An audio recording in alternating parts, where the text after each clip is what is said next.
Good morning, everyone, and welcome back to another video. In this one, we're going to be diving into a Sunday Night Football showdown slate. We have the New England Patriots playing against the Baltimore Ravens.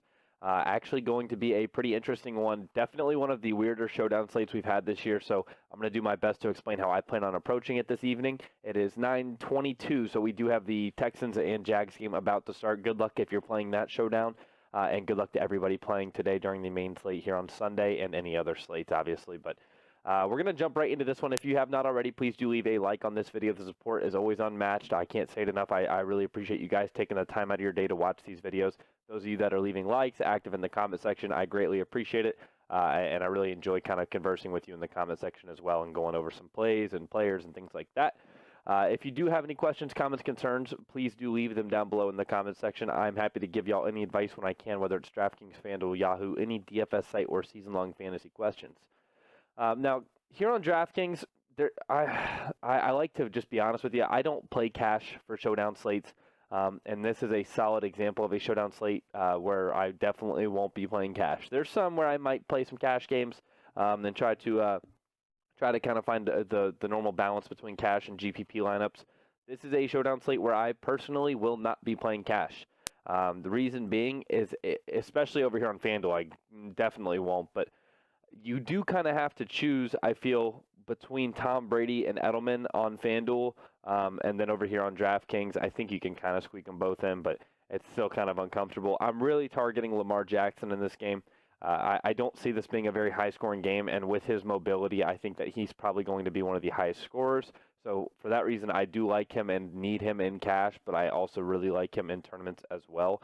I don't think I need him in captain, though, but I do expect Lamar Jackson to kind of be the life of this Baltimore Ravens team here. I don't expect it to be high scoring. I do want to be clear on that, so I don't think he's going to have one of these monster games. He's not going to have a whole lot of touchdowns, I don't think.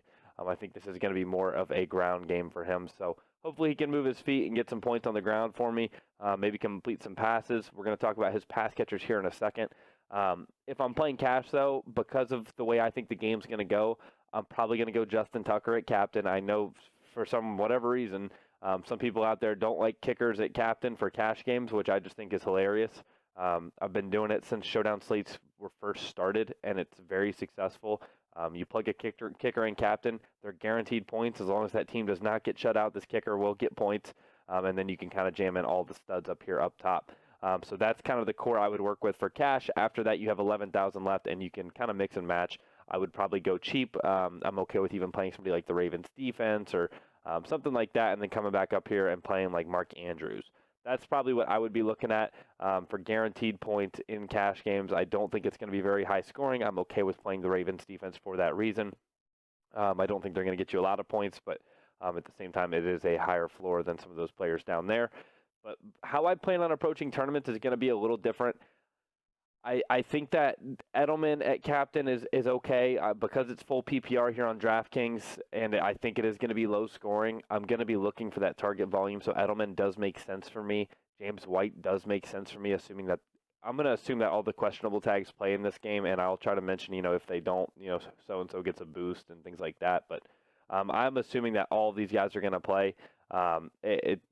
Very minor is what they're using for James White, and then Marquise Brown, Hollywood.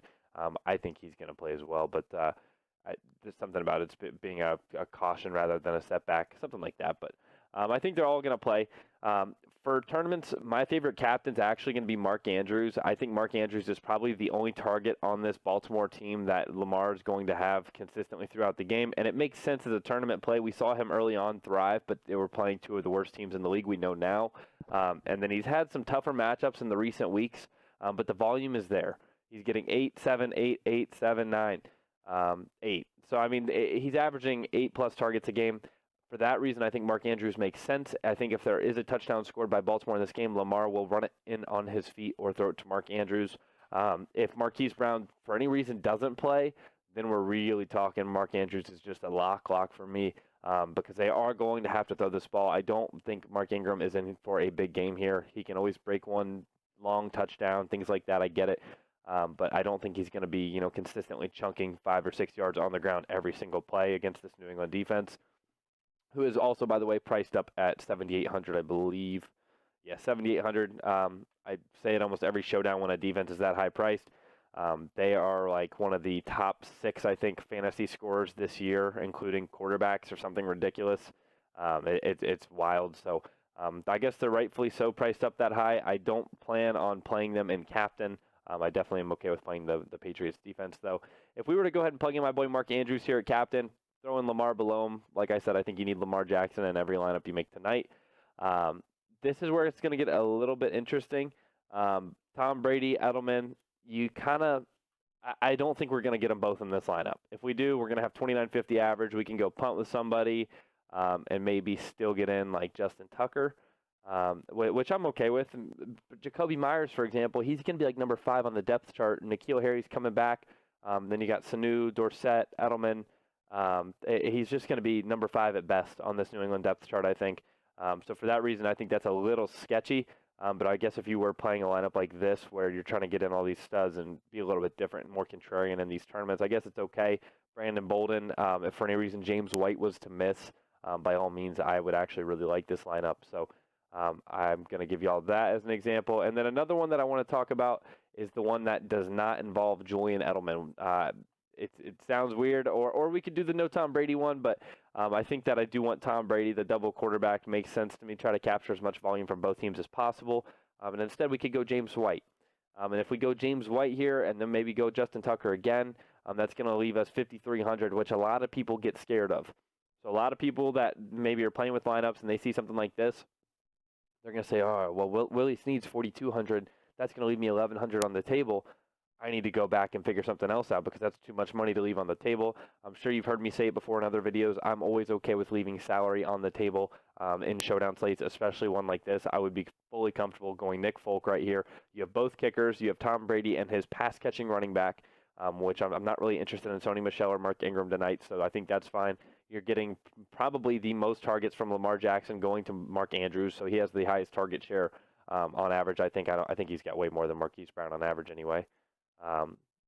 Yeah, definitely does, especially with Brown's injuries. But that's something that I'm really liking. So if we jump over here to FanDuel, though, it's going to be a lot different for me over here. I think Lamar's just got to be your MVP on FanDuel. It doesn't make sense for me not to have him an MVP. Maybe in some tournaments, if you do want to totally separate yourself from everybody, you could go with Mark Andrews and hope for that 100-plus, 1+ touchdown sort of game. You could go with Julian Edelman too. I mean, Julian Edelman with that high volume, even though it's not a full PPR, if he gets that 100+ and a touchdown or two, that next thing you know, it's a game changer. But I prefer Lamar Jackson more than anybody here in the captain spot. I would almost consider this lineup I'm about to show you kind of cashy as well. But at the same time, like I said, I don't plan on playing cash. It's too uncomfortable for me.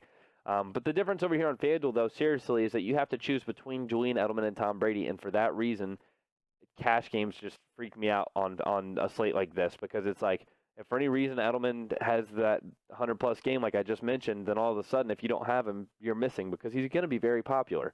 Tom Brady, it's like you're on FanDuel, you have to try and play both of these quarterbacks.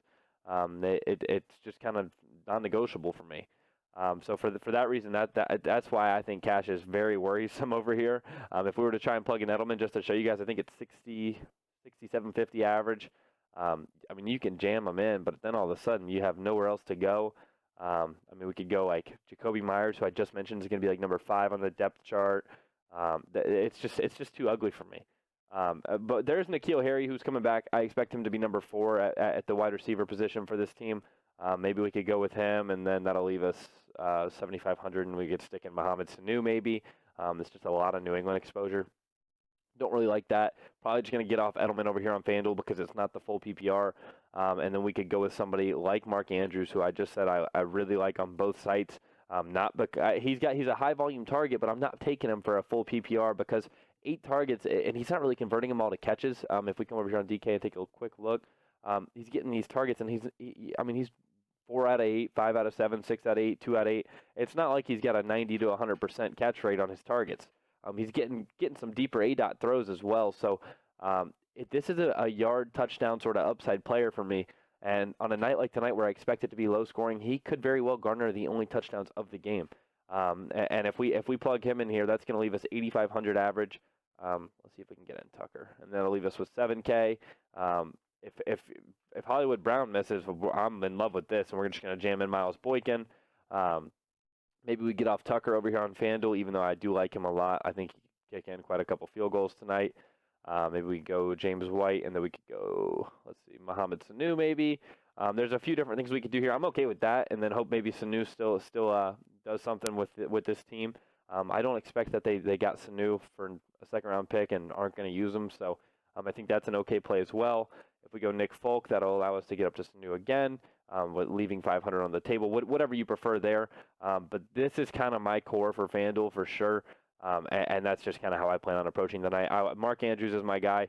I think that this is one of the games where Lamar's just going to have to look for him like he did in the early weeks, and I think that's it's going to be kind of a game changer for this Baltimore team. Moving the ball is going to be tough. I don't think they're going to be very successful on RPOs. I think Lamar Jackson is going to be improvising to pick up more yards on his feet than he is on designed runs. And when they are throwing the ball, Hollywood Brown, he's going to be in some tight coverage, deep field. I expect some Stephon Gilmore on him, obviously, and then Mark Andrews is hopefully going to be the only option for Lamar Jackson. If we get to see 10-plus targets out of Mark Andrews and a touchdown, and hopefully it's a good night for him. So that's the way I'm approaching tonight's slate. I hope you enjoyed this video, and I hope that you take some advice and are successful with it. So I, again, wish everybody good luck today. I cannot wait to watch this game tonight. It's going to be a great Sunday night game. It's hopefully going to be neck and neck between two really solid teams to start the year. So I will see you guys tomorrow morning with my Monday Night Football Showdown video, and until then,